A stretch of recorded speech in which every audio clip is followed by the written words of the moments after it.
মাধ্যমিক যারা পরীক্ষা দেবে আর গ্রামার সলিউশনের জন্য চিন্তিত তাদের সমস্যার সমাধান এই ভিডিওতে। কারণ একটা সিরিয়ালি আমি 1 বাই 1 সেট 1 সেট 2 করে সমস্ত সেট দেব, যেটা ডাফ এন্ড দত্তের কোশ্চেন বাঞ্চের 159 পেজে স্টার্ট হয়েছে।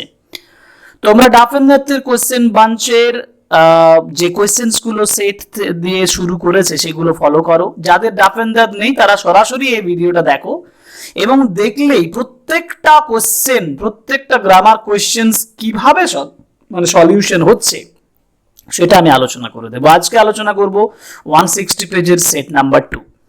প্রথমেই যেটা বলেছে সেটা হচ্ছে কি, একটি fill in the blanks with proper forms of the verbs, তাই তো? fill in the blanks with proper forms of the verbs. Proper forms of the verbs দিয়ে যদি আমরা এই সেন্টেন্স গুলোকে পূরণ করি তাহলে দেখো, do not get off the train, এটা একটা ইম্পারেটিভ সেন্টেন্স, অ্যাডভাইস দিচ্ছে, উপদেশ দিচ্ছে যে ট্রেন থেকে কখনো নেমো না। এবার এটা সিম্পল প্রেজেন্টে ব্যবহার করা হয়েছে, একেবারে ডু নট দিয়ে শুরু হয়েছে, মানে সিম্পল প্রেজেন্টে আছে। তো do not get off the train till it dash. এবার স্টপ যদি তুমি করো পাস্ট টেন্সে, এটা প্রেজেন্ট টেন্সে যেহেতু আছে সেহেতু পাস্ট করা যাবে না। ইট উইল স্টপ হবে না, এখানে হবে ইট স্টপস, যতক্ষণ না পর্যন্ত এটা থামে। অর্থাৎ do not get off the train till it stops, it dash be dangerous. এবার এখানে একটা মোডাল অক্সিলারি ভার্ব বসবে, মাইট, মাস্ট, মে। মাস্ট হবে না, মাইটও হবে না, এখানে হবে মে, যেখানে মিনিংটা দাঁড়াবে ইট মে বি ডেঞ্জারাস, মানে যদি তুমি নামো তাহলে এটা ডেঞ্জারাস হতে পারে। পসিবিলিটি বোঝায়, মে দিয়ে আমরা এখানে পসিবিলিটি পাচ্ছি, যার জন্য ইট মে, যেহেতু আবার এটা প্রেজেন্ট টেন্সে আছে, তাই না? সিম্পল প্রেজেন্টে বললাম, তার জন্য it may be dangerous and may lead. এই যে আরেকটা ক্লু তোমাকে দিচ্ছে, দেখো মে ব্যবহার করেছে আরো, may lead to fatal accident dash damage. এবার এইখানটায় তোমাকে অনেকটা ভাবতে হচ্ছে কি হবে না, আমার এই সেন্টেন্সটাতে একবার একটা মোডাল অক্সিলারি ভার্ব ব্যবহার করা হয়ে গেছে, may lead modal auxiliary verb এবং মেন ভার্ব লিড ব্যবহার করেছে। আরো একটা যদি করতে হয় তাহলে কিছু অ্যান্ড বাট অর থাকতে হতো, কিন্তু নেই। তাহলে এখানে আমি আইএনজি পার্টিসিপল ব্যবহার করি, তাহলে টু ফ্যাটাল অ্যাক্সিডেন্ট কজিং, সঠিক উত্তর হবে causing damage to vital organs of our body. ঠিক আছে? এবার আর্টিকেল প্রিপোজিশন দেখো, নাও ইট ইজ ওয়ান অফ, এই ওয়ান অফ থাকলেই ওয়ান অফ দা মোস্ট, কারণ সুপারলেটিভ ফর্মের সব থেকে নিয়ম, মানে গুরুত্বপূর্ণ নিয়ম হচ্ছে যে সুপারলেটিভ ফর্মটির আগে দা বসবে। তাহলে now it is one of the most famous social networking site is Facebook. It was founded, প্যাসিভে আছে, it was founded dash February 2000। যখন মাস বলা থাকবে এবং তারপরে সালটা ব্যবহার করা হবে, যেমন ফেব্রুয়ারি 2004, তখন এখানে অন বসবে না, ইন বসবে। যদি ডেট থাকতো পার্টিকুলারলি তাহলে আমি অন বসাতাম, এবং এখানে ফেব্রুয়ারি মাসের কথা বলা হয়েছে, যার জন্য তুমি বসাবে in. It was founded in February 2004। এবার কার দ্বারা না, বাই মার্ক জুকেনবার্গ। দেখো, by Mark Zuckerberg with his college friend and Harvard University students. ওকে, ঠিক আছে। এবার ডু অ্যাজ ডিরেক্টেড এ যাব। ডু অ্যাজ ডিরেক্টেড এ প্রথমেই একটা ভয়েস চেঞ্জ দিয়েছে। ভয়েস চেঞ্জে বলেছে the storm destroyed hundreds of houses last night. এখানে সাবজেক্ট কোনটা? ভয়েস চেঞ্জ করার নিয়ম হচ্ছে প্রথমে সাবজেক্ট বার করো, দ্য স্টর্ম বার সাবজেক্ট, অবজেক্ট বার করো, হান্ড্রেডস অফ হাউসেস।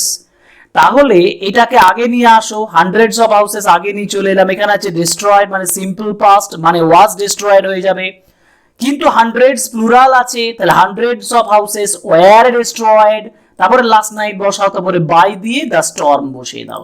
সঠিক উত্তর হচ্ছে hundreds of houses were destroyed by the storm last night. ঠিক আছে? পরের কোয়েশ্চেন হচ্ছে একটি ন্যারেশন চেঞ্জ করতে বলেছে, এবং এই ন্যারেশন চেঞ্জ দেখে দেখো, সেড টু হিজ স্টুডেন্টস বলেছে, এখানে পাস্টে আছে, আর এখানে বলতে earth moves round the sun.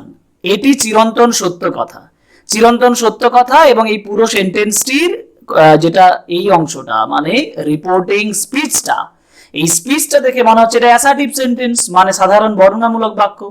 তাহলে সেড টু এর জায়গায় টোল্ড বসার কথা, আমি বসিয়েছি, দেখো the teacher told his students. এবার অ্যাসার্টিভ সেন্টেন্সের নিয়ম অনুযায়ী দ্যাট বসানোর কথা, the teacher told his students that. এবার আর্থ বসবে, দ্য আর্থ। এবার মুভস রাউন্ড দ্য সান কেন বসছে, কারণ চিরন্তন সত্য কথা হলে কোনো কিছু পরিবর্তন হবে না, পুরোপুরি যা আছে সেটা বসিয়ে দাও, the earth moves round the sun. সঠিক উত্তর, the teacher told his students that the earth moves round the sun. শুধু পরিবর্তন এই জায়গাটাতে হচ্ছে। নেক্সট কোশ্চেন হচ্ছে একটি সিম্পল সেন্টেন্স বানাতে হবে। সিম্পল সেন্টেন্স মানে একটি ফাইনাইট ভার্ব থাকবে। Tell me what your name is, এখানে টেলটা ফাইনাইট ভার্ব আছে, এখানে ইজ ফাইনাইট ভার্ব আছে, এটা একটা কমপ্লেক্স সেন্টেন্স ওয়ার্ড দিয়ে করা আছে। সিম্পলে করতে গেলে টেল মি, এই হোয়াট ইওর নেম ইজটাকে এক কথায় প্রকাশ করলে ইওর নেম, মানে টেল মি ইওর নেম, এটি সিম্পল সেন্টেন্স। এই তিনটি কোয়েশ্চেনই কিন্তু ইম্পর্টেন্ট, মাধ্যমিক স্ট্যান্ডার্ডের কোয়েশ্চেন, কিন্তু মাধ্যমিক এই ধরনের প্রশ্নই পড়ে, তোমাকে আটকে দেবার মতন কোয়েশ্চেন পড়ে মাঝে মধ্যে। এবার ফ্রেজাল ভার্ব। ফ্রেজাল ভার্ব মানে তিনটি ফ্রেজাল ভার্ব আছে। The patient will recover, recover মানে আরোগ্য লাভ করা। দ্য ডগ ফলোড দ্য থিপ, মানে কুকুরটা তাড়া করেছিল চোরটিকে, ফলোড মানে তাড়া করা, পিছু দেওয়া। And she resembles her father, resembles মানে সাদৃশ্যপূর্ণ হওয়া, তার বাবার সঙ্গে সাদৃশ্য ছিল। রিকভার হলে কাম রাউন্ড হয়, যেহেতু এখানে প্রেজেন্ট ফর্ম আছে কাম রাউন্ড হবে।